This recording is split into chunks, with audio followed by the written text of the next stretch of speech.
আসসালামু আলাইকুম। হ্যালো দর্শক, আসলে খামার করতে হলে আপনি যদি ফ্যাটানিং করেন সেটা আলাদা বিষয় কেন। আর যদি ডেয়ারি খামার করতে চান, হাই কোয়ালিটি গাভীর দুধের গাভী পালন করতে চান, তাহলে ঘাস ব্যতিরিক্ত কোনো সম্ভব না। আর একটা কথা হলো, ঘাস মেন জিনিস। আসলে 5টা গাভীর জন্য কমসে কম 1.5 বিঘা থেকে 2 বিঘা জমিতে ঘাস লাগাতে হবে। আপনি যদি খাবারের উপর ডিপেন্ড করে, আমাদের এলাকায় খড় ঘাস মিক্স করে, তারপর দানাদার খাবার মিক্স করে আমরা খাবার দিয়ে থাকি। কিন্তু ডেয়ারি খামারের ক্ষেত্রে আপনার ঘাস ব্যতিরিক্ত কোনো দিন খামার করে টিকে থাকা সম্ভব না। আসলে নিজে যদি উৎপাদন না করেন তাহলে আপনি কোনো দিনই কোনো কিছুতেই সফলতা আসবে না, এবং সেটা বিলাসিতা ছাড়া আর কিছুই না। আর শখের বশে যদি গাভী পালেন সেটা আলাদা বিষয়। কিন্তু আর একটা কথা হলো যে এক এক এক বস্তা এখন গমের ভুসির দাম আপনার 2800-2900 টাকা ফ্রেশ ভুসি। আর সেটা যদি আপনি নিজে উৎপাদন করতে পারতেন গম বাড়িতে বা নিজের জমিতে, তাহলে কত ভালো হতো। কিন্তু আপনি কুড়াই করে নিয়ে আসতেছেন গমের ভুসি। সেই ক্ষেত্রে বলবো, নিজের জমিতে ঘাস থাকা লাগবে, এবং নিজের জমি না থাকলেও লিজ নিয়ে আপনাকে ঘাস চাষ অবশ্যই করতে হবে।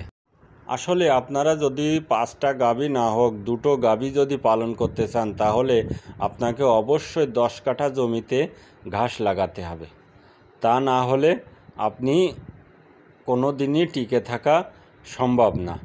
কেননা দুটো যদি হাই কোয়ালিটির গাভী দুটো থাকে তাহলে 10 কাঠা, কমসে কম আপনার 17% জমিতে আপনার ঘাস লাগাতে হবে। আর সে ঘাসটা করতে হবে আপনাকে পরিকল্পনা মাফিক। এই যে জমিটা আমার ঘাস লাগানো আছে, কি করব আমি? এক সাইড থেকে শুরু করবেন আপনি ঘাস খাওয়ানো।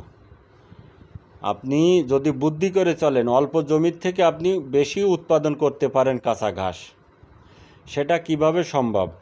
আপনি এক সাইড থেকে শুরু করবেন, এক সাইড থেকে কাটতে যাবেন, কেটে অর্ধেক সদে চলে যাবেন। অর্ধেক না হলে জমি 3 ভাগের 1 ভাগ কাটা হয়ে গেলে আপনি এই যে 1 ভাগ কাটা হয়ে যাবে ওই 1 ভাগে আপনি করবেন, সার এবং সেচ দিয়ে দেবেন।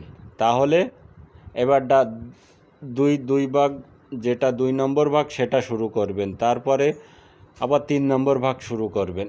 এইভাবে করে কেটে খাওয়াতে আপনার যে 1 ভাগে আপনি সার এবং সেচ দিয়েছিলেন সেটা আপনার খাওয়ার উপযোগী হয়ে যাবে।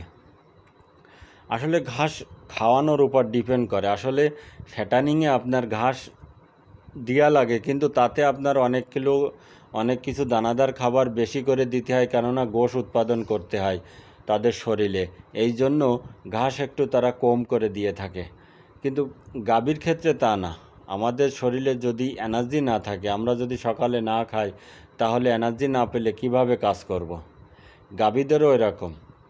মেন জিনিস হলো ওদের খাবার কাঁচা সবুজ ঘাস দিতে হবে, এবং সেটা আপনার ফ্রেশ কাঁচা ঘাস দিতে হবে, সেটা যেন ভালো পরিপক্ক হয় এবং পুষ্টিগুণ।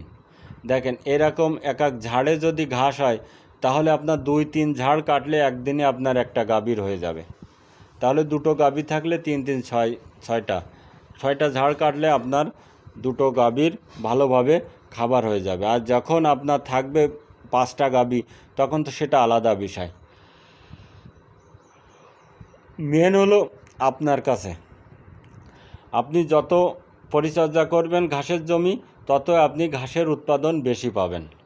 এবং সেটা পরিচর্যা কীরকম হবে, আপনার ঘাসের জমিতে যাতে আগাছা না থাকে, সময় মতো সেচ, সময় মতো সার প্রয়োগ যদি করেন তাহলে ঘাস হবেই, এটা গ্যারান্টি দিয়ে বলতে পারি আপনি। আর এই যে ঘাস আমরা লাগাইছি, এই ঘাসটা প্রায় আজ 1-1.5 বছর হয়ে যাচ্ছে। কতবার কাটিছি তা আমাদের কোনো হিসেব নেই। ইনশাল্লাহ এই ঘাস 3 বছর 4 বছর পর্যন্ত এইভাবে হবে। তারপরে আবার নতুন করে লাগাবো। আমার কমসে কম 2 বিঘা জমিতে ঘাস আছে 9টা গরুর জন্য। নতুন করে যখন আমি ঘাস লাগাবো সেটাও আমার বুদ্ধি খাটিয়ে লাগাতে হবে, কারণ এই যে ঘাস আপনার যদি 2 বিঘা জমিতে ঘাস থাকে তাহলে 10 কাঠা জমির ঘাস আমি প্রথমে উঠোয় ফেলবো। ওই জায়গায় আপনার হাল চাষ করে সেচ দিয়ে তারপর নতুন করে 10 কাঠা জমিতে ঘাস লাগিয়ে দেব। এবারটা ওই 10 কাঠা যখন আমার কাটার উপযোগী হবে তখন আর 10 কাঠা ধরবো। এভাবে করে এইবারটা এইগুলো যখন কাটার উপযোগী হবে আর 10 কাঠা ধরবো। এভাবে করে 4 বার করে আমি লাগাবো। তাহলে আমার খামারে ঘাসের ঘাটতিও হবে না, আমি ঘাস পরিপূর্ণভাবে পাবো এবং গাভীরা খেয়েও ভালো থাকবে।